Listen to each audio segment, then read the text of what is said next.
네, 경제 소식을 빠르게 알려드립니다. 오늘 굿모닝 경제는 권혁준 경제평론가와 함께하겠습니다. 어서 오세요. 어서 오십시오. 네, 안녕하십니까. 자, 저희가 방금 전에 굿모닝 브리핑에서도 이야기를 했는데 통계청 조사 보니까 임금 근로자는 늘고 있는데 자영업자 수는 줄고 있다. 또 특히 지난해에는 그 홀로 일하는 나홀로 사장님이 굉장히 많았다고요. 네, 그렇습니다. 그 자영업자 지금 분들을 만나보면 너무나 힘들다라는 얘기를 많이 하시거든요. 그 정도로 이제 상황을 봤을 때 자영업자 비중, 그러니까 취업자 대비해서 자영업자 비중이 빠르게 좀 줄고 있다 이렇게 보시면 되겠습니다. 실제 통계청 자료를 본다 그러면 이제 비중 같은 경우 한 20.1% 이렇게 나왔거든요. 이게 63년 통계 작성한 이후로 가장 낮은 수치입니다. 그러다 보니까 지금의 자영업자가 굉장히 어려움에 있고 그만큼 이제 거시 환경이 좋지 않다 보니까 자영업자를 포기하시는 분들이 굉장히 많아졌다 이렇게 좀 평가를 해볼 수 있겠고요. 실제 지금 상황은 이미 아시겠지만 고물가 상태고요. 그 다음에 이제는 그 고금리 상태입니다. 자영업자가 사업하는데 그렇게 유리한 조건은 아니다라고 보시면 되겠고 지금 본다 그러면 이제 자영업자는 계속적으로 떨어지고 있고 임금 근로자는 높아지고 있거든요. 그만큼 이제 자영업을 포기하고 임금 근로자로 이제 많이 넘어가고 있다 이렇게 보시면 되겠습니다. 실제 또 본다 그러면 무급 가족 종사자들도 이제 같이 나오는데 이게 뭐냐면 자영업을 했을 때에 사실 가족들이거든요. 친인척. 사실 이제 아빠가 사업한다 그러면 뭐 딸이나 아들이 도와주잖아요. 그러다 보니까 이런 분들이 이제 100만 명 선도 이제 붕괴됐다 이런 얘기가 나오고요.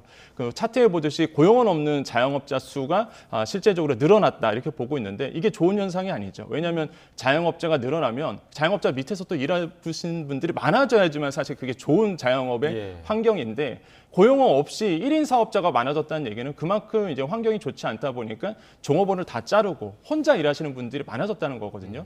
그 정도로 지금 자영업자의 그 상황이 좋지 않다라고 좀 볼 수가 있겠고 실제 지금 사태가 본다 그러면 특징적인 게 하나가 있었습니다. 이제 어제부터 시작했던 정부의 어떤 금융 정책이 있었습니다. 그게 바로 뭐냐면 소상공인 전통시장 자금이라는 게 있었거든요. 그게 어제부터 이제 풀렸습니다. 근데 이게 홀짝제로 들어가는데 어제가 짝수 날이었는데 자금 소질이 다 됐습니다. 그 정도로 지금 자영업자분들이 이런 그 부채를 안고 있고 너무 버티다 못하 보니까 이런 그 정책 자금에 대해서 목말라하고 있다는 거죠. 그 정도로 사실 지금 자영업자의 환경이 되게 좋지 않다. 그래서 아마 정부도 지금 자영업자 살리기에 어느 정도 나서야 되지 않느냐라는 이제 목소리가 나오고 있습니다. 네. 자, 그런가 하면 기준금리가 계속 인상됐기 때문에 코픽스가 10개월 연속 올랐는데 이번에 이제 떨어졌습니다. 근데 금융당국이 계속해서 뭐 은행권의 대출금리 인상을 자제하라라고 압박을 해왔었잖아요. 뭐 그렇게 되면 이번에 대출 이자 부담이 좀 줄어들게 되는 건가요? 아주 소폭 줄어들 것 같습니다. 근데 뭐 피부로 느끼기에는 사실 피부로 느끼지 못할 정도의 어떤 소폭이라고 좀 저는 생각을 해보겠고요. 일단 코픽스가 뭐냐라고 했을 때 국내 8개 은행이 이제는 조달 금리라고 보시면 됩니다. 그래서 가중평균한 금리인데 이 코픽스의 금리가 이제는 매달 변하게 되죠. 차트에 보듯이 11월 달에 이제 4.34%가 됐었습니다. 그때 막 뉴스에서 난리였었죠. 신규 잔액으로 봤을 때 코픽스 금리가 4%를 돌파했다. 그러다 보니까 이제 대출 금리, 특히 변동 금리가 이제 높아질 수밖에 없는 부분이겠죠.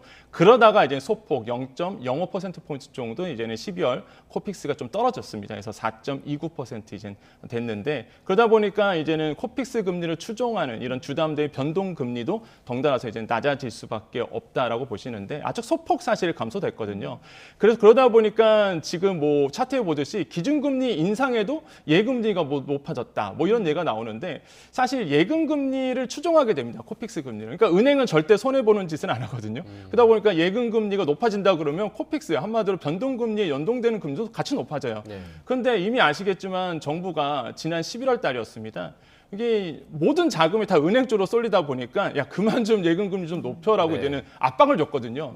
그러니까 수신금리가 낮아지다 보니까 수신금리를 또 연동하게 되는 코픽스 금리가 또 낮아질 수밖에 없는 상황이 됐죠. 그래서 이제 소폭 코픽스 금리가 낮아지게 되고 그렇게 된다 그러면 이제 변동금리가 주담대 변동금리만 추종하다 보니까 뭐 주담대 변동금리도 이번 달에 좀 소폭 오늘부터죠. 오늘부터 이제 변하게 됩니다. 그래서 아주 소폭 이제 감소될 것이다 보고 있고 근데 시장에서는 그래서 지금 앞으로 계속적으로 이런 어떤 수신금리가 낮다 보니까 코픽스 금리도 낮아질 거고 뭐 대출 금리도 소폭 낮아질 것으로 이제 지금은 예상하고 있습니다. 그래서 또 차트에 보듯이 변동금리 고점이 이제 4.41%고 최저가 4.36% 정도 되는데 오늘부터입니다. 그래서 대출 금리가 소폭 낮아질 수 있다라고 말씀을 드립니다. 네.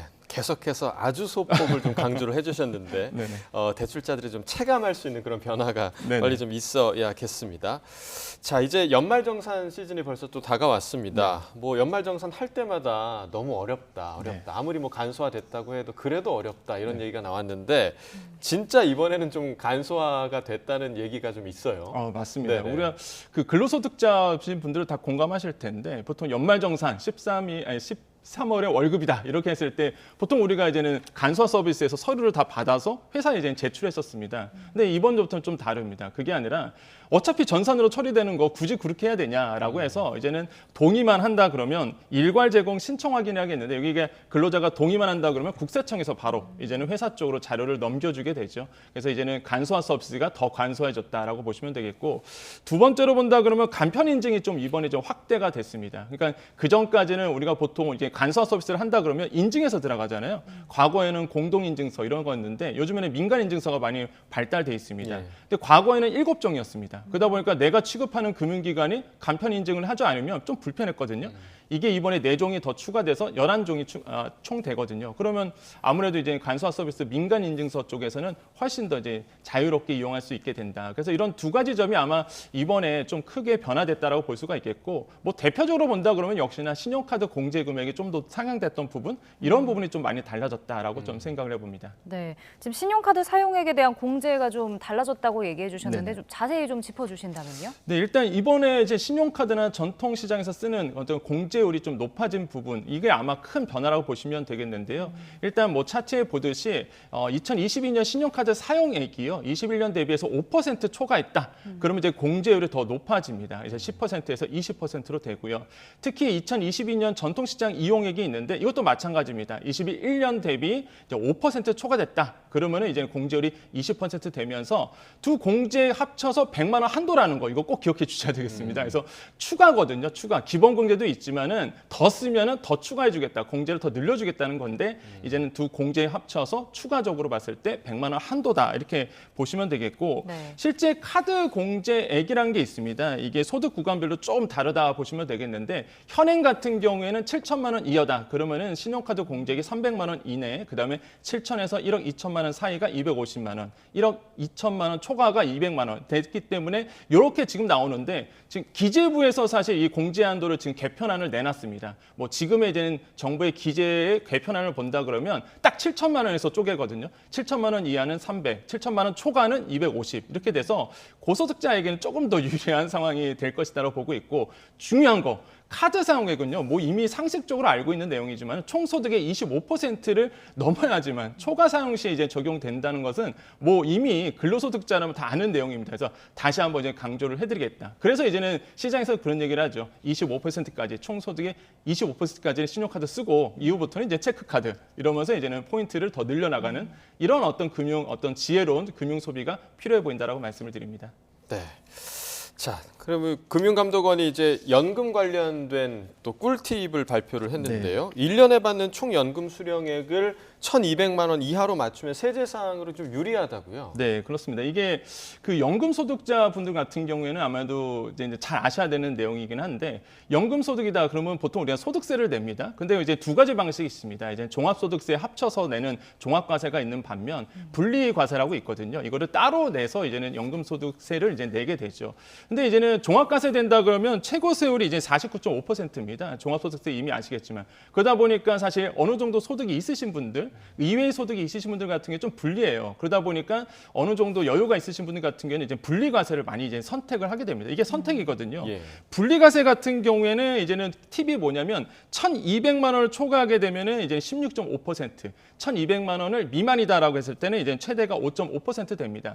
그러다 보니까 내가 만약에 연금소득세를 이제 납부를 했을 때 분리과세를 선택했다, 그럼 자연스럽게 이제 1,200만 원 연입니다. 그래서 1,200만 원 이하의 수령액을 선택하시는 것이 이제는 연금 소득자 입장에서는 굉장히 유리하다라고 좀 말씀을 드리겠고요. 그렇게 봤을 때 아마 연금 소득자 입장에서는 사실 지금 불만이 많이 나옵니다. 사실 이런 부분도 있겠고 소득세가 좀 높거든요. 다른 것보다. 예. 또 한 가지가 아마 연금 소득자들 아시겠지만 그 연 2천만 원을 이제 종합소득이 넘어가게 된다 그러면 피부양자에서 탈락이거든요.